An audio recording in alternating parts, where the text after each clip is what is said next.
a lot of what the work that I've been doing, and it has directly to do with disclosure, has to do with trying to fix that highly dysfunctional dynamic, which cannot be ignored. You cannot pretend like those lions aren't out lurking in the jungle.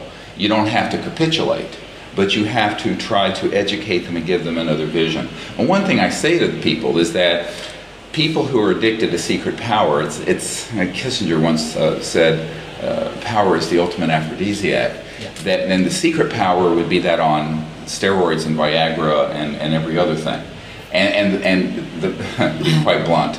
And so one of the real issues becomes, what can you can't just take away, you have to give. And so here my job is to try to also give some of these leaders, and both conventional leaders and people who are within these classified projects, a new vision. A vision that can guide the world out of its current direction into a path of peace, safety, justice, free energy, and a whole new transformation of our civilization on this planet very quickly, because we've run out of time, in my opinion. I don't think we have another 50 or 100 years to fritter away. My father-in-law used to famously say, paper does not refuse ink. And in the modern era, the computer screen does not refuse digits. So in other words, anything can be said. Now, one has to, my own assessment of that is that there are competing interests that try to use whatever access they have to provide a certain paradigm that is highly eschatological. The eschatological axis within Majestic is a very powerful one. And when I remember meeting with a member of a royal family in Europe back in the 90s, and his entire purpose in providing funding to abduction researchers was to, and I know who they are, all the mainline ones, was so that they would put the information out to the public so that the public would learn to hate enough of the aliens so that we could have an interplanetary war, which would be the Armageddon, that would precipitate the return of Christ. Now, this was a very specific, Opus Dei perspective, and that is really what is driving. It's like Ahmadinejad in Iran saying that, well, it'd be okay if we went to nuclear war with Israel, because that would force the 12th Imam, which is their return of their Christ, to return to Iran. Well, it's through a glass dimly. In other words, yes, we're headed for a crisis. Yes, we're headed towards a hiatus, can I call it that, in the situation. But what they don't understand is that it is the end of one era and the opening of another. It isn't the end of life on Earth. It is not going to be the end of the human race on this planet. Well, these are all. This agree is with that. This is and so the conflation of certain misinterpreted spiritual traditions, whether it's from the Book of Revelations or elsewhere, or the Mayan calendar in 2012, has created this sort of eschatological juggernaut, which is very Scientological, it's very majestic, and it has a lot of underpinnings within the philosophy of why the secrecy has continued on like it is. This is one major axis of why the secrecy has continued. The other one is the technological and money and control and macroeconomic control of the planet. My point to people is that, for example, now I've been doing this for 19 years, and I've had, if you brief the CIA director, you've had some good access, and that was 16 years ago. And my family put the first man on the moon. So I have had access to people within classified projects for a lot of my life.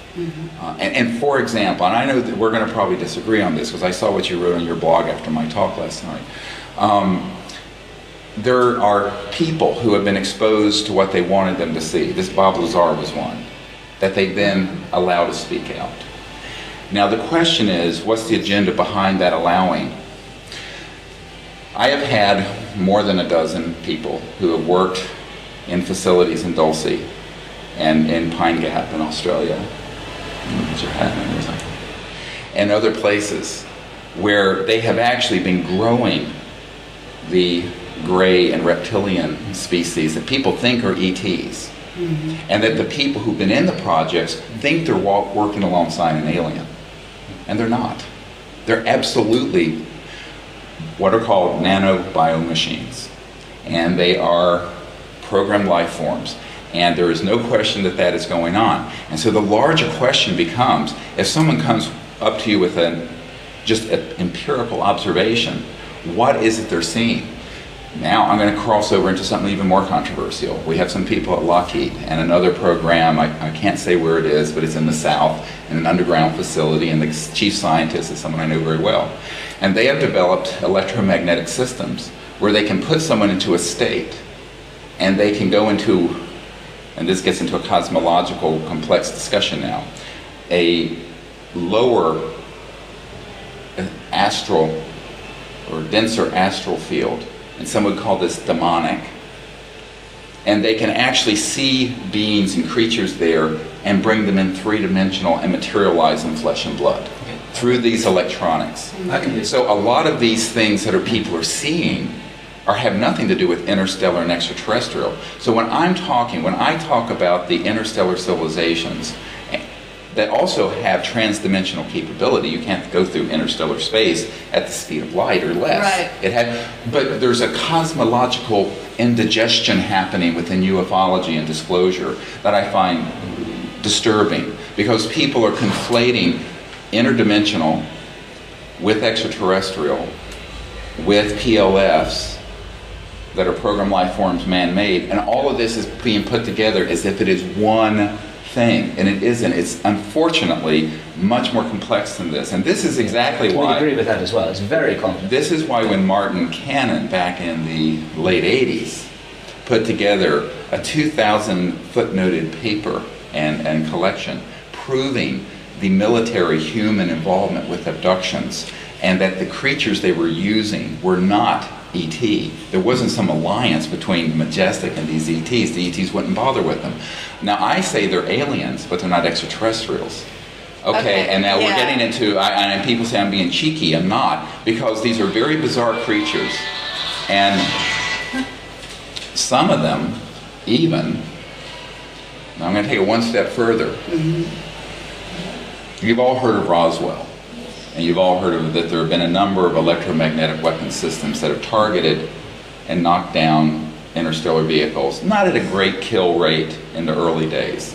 I hate to use the word kill rate, it's terrible, but it's become more and more efficient since SDI and since the 90s, frankly, and particularly in the last 5 or 10 years.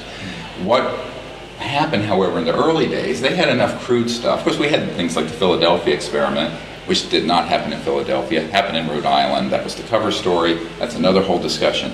But that was in the 40s. And so there were very advanced electronics that were already being used. And by the time the extraterrestrials showed up when we were detonating nuclear weapons, we were able, at Roswell, at our only nuclear bomb squadron, to have one of these weapons in a radar dome or configuration that caused the two of those to crash. Right. There were bodies on that. Some of them were living. And I have a witness who actually handled one of the living ones as late as 1950, 51.